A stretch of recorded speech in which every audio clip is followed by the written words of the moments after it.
Hello everyone. Welcome to the second video of the Exchange Server 2019 video series. In the previous video, we have checked it out prerequisites of Exchange Server installation, and we have installed the Exchange Server. Now in this video, we will check out the overview of the Exchange Admin Center.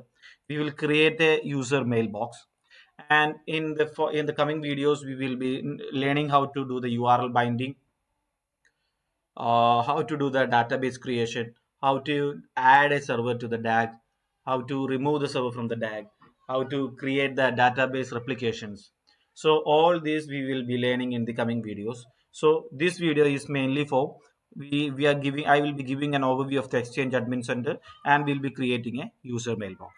For that, we will have to go to the start menu, and here after the installation Exchange Server 2019 admin center PowerShell, these will be added over here.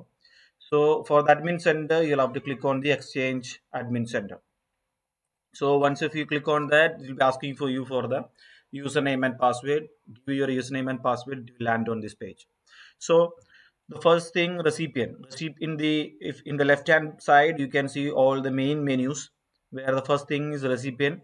Here mailbox, it will list all the mailboxes available in this particular Exchange server. And groups, it will be showing here resources, contacts, shared, and migration is nothing but when we are migrating a user from one database to the other one, then those migration job will be showing over here. And here in the three dot, you can see here, if you click on that, you can add and remove columns here. If you click add and remove columns, you can add the databases. It will start showing the database. If you have any archive database, you can click on that. It will be start showing in the view over here. And if you want to remove it, just go here, add a remove column, remove the database or archive the database, whatever additional features, whatever you required, columns you required here, you can add it from this particular option. And if you come down, servers, if we have more than one mail server, that will be listed over here. So anyway, we'll be creating one more server and we'll be adding that to the DAG and all. So in future, there will be one more server here in the server list.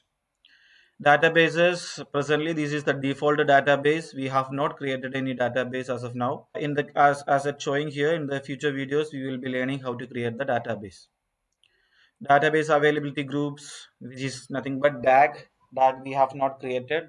I will show you how to create a DAG in the future video. Virtual directories, it is we have not once we do this URL binding, virtual directory will be binded to a particular URL. Presently every default URLs are visible over here.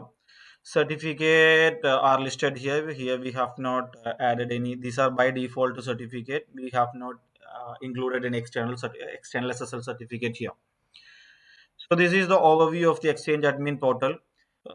Okay, so we will create just a user mailbox, and we will wind up this video here. And in the other video I will be installing another Exchange server, and we will learn how to add that to the DAG. So to create a user mailbox, click on this plus symbol over here, add symbol over here, and click on user mailbox. Existing user, no. If you want to fetch it from the Active Directory, you can you can use this option, which is existing user. And if you want to give a name over here, I'm giving a name like Joseph, and we are going to create a new user. So I'm giving the name as Joseph, initials EP, last name is not required. So okay, last name we will give Paul. Okay, and the user logon name will be Joseph.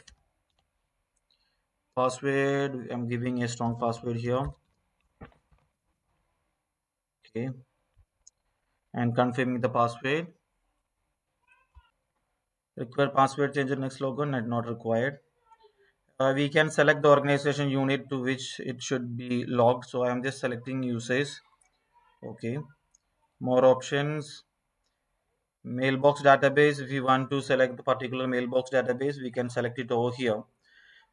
For in our case, we have not created any database, separate database, so it let it go to the default one. In future videos, in future, while we create a new database and we will select it accordingly. And archive also it is same. We have not enabled the archive option and all. So presently, these many data is enough to create a user mailbox. So I'm saving it. Yeah. So the username is been a new user mailbox has been created here. Joseph TP Paul, and you can see the mail address here. And database, you can see the default database which is created by default while installing the Exchange Server 2019. This is the overview of the Exchange Admin Center.